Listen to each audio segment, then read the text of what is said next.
ফিরে আসলাম 10 মিনিট পর। দেখুন আমার মিষ্টিগুলো অলমোস্ট হয়ে গিয়েছে, অনেক সুন্দর কালার এসেছে।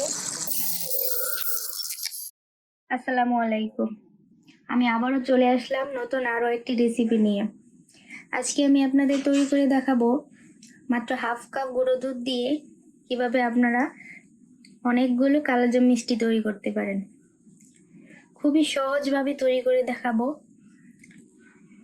আশা করছি আমার রেসিপিটি আপনাদের ভালো লাগবে। তাহলে চলো শুরু করা যাক। প্রথমে আমি নিয়ে নিচ্ছি একটি ডিম। ডিমটা যদি আপনাদের ফ্রিজে থাকে তাহলে 1 ঘন্টা আগে আপনারা বের করে রাখবেন, তাহলে টেক্সচারটা খুব ভালো আসবে। তারপর আমি দেব 2 টেবিল চামচ চিনি। তারপর দেব 2 টেবিল চামচ তেল, রান্না করার সয়াবিন তেল। আপনারা এখানে চাইলে 1 টেবিল চামচ তেল আর 1 টেবিল চামচ ঘি ব্যবহার করতে পারেন।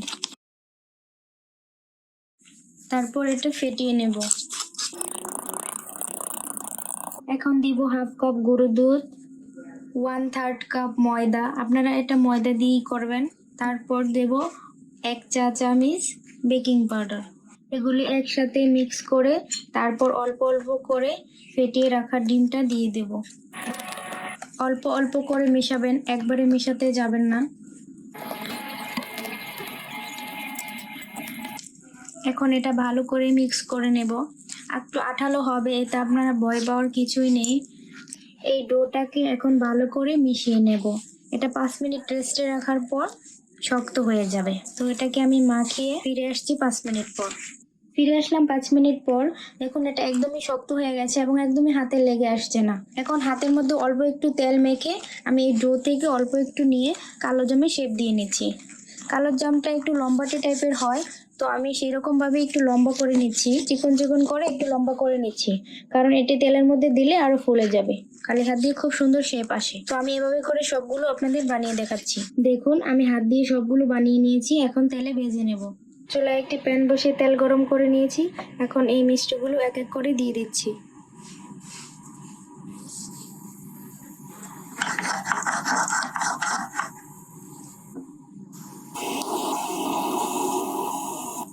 আমি কিন্তু চুলার জালটা একদম লোতে দিয়েছি।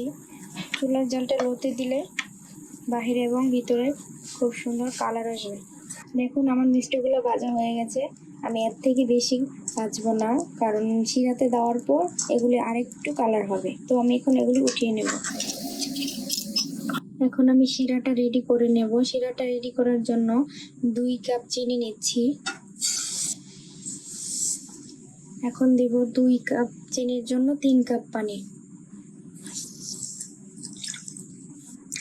আমি 2 কাপ চিনিতে 3 কাপ পানি দিয়ে এটা ভালো করে জাল করে ফুটিয়ে নেব।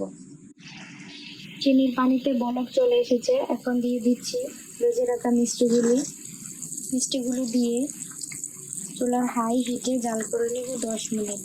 10 মিনিট আমি ঢাকনা দিয়ে ঢেকে দেব। ফিরে আসছি 10 মিনিট পর। ফিরে আসলাম 10 মিনিট পর। দেখুন আমার মিষ্টিগুলো অলমোস্ট হয়ে গিয়েছে, অনেক সুন্দর কালার এসেছে। তো আমি এখন এটাকে নামিয়ে রেখে দেবো সারা রাতের জন্য। সারা রাতে এই মিষ্টিগুলোর ভিতরে শিরাগুলো ঢুকে আরও ফুলে উঠবে, সুন্দর একটি কালার হবে। তাই আমি রেস্টে রেখে দেবো সারা রাত। আপনারাও চেষ্টা করবেন এটি সারা রাত রাখার জন্য, তাহলে মিষ্টিগুলো পারফেক্টলি হয়ে যাবে। তো আমি ফিরে আসছি সারা রাত রেস্টে রাখার পর। দেখুন আমি এই মিষ্টিগুলো সারা রাত ভিজিয়ে রেখেছিলাম। সারা রাতে ভিজে একদম রসে টইটুম্বর হয়ে আছে। তো আপনারা চেষ্টা করবেন সারা রাত ভিজিয়ে রাখার জন্য। আমি আপনাদের এখন সার্ভ করে দেখিয়ে দিচ্ছি মিষ্টিগুলো কেমন হয়েছে। একদম পারফেক্টলি ভিজে গেছে। গোলাপজাম মিষ্টিগুলো একদম খাওয়ার জন্য রেডি।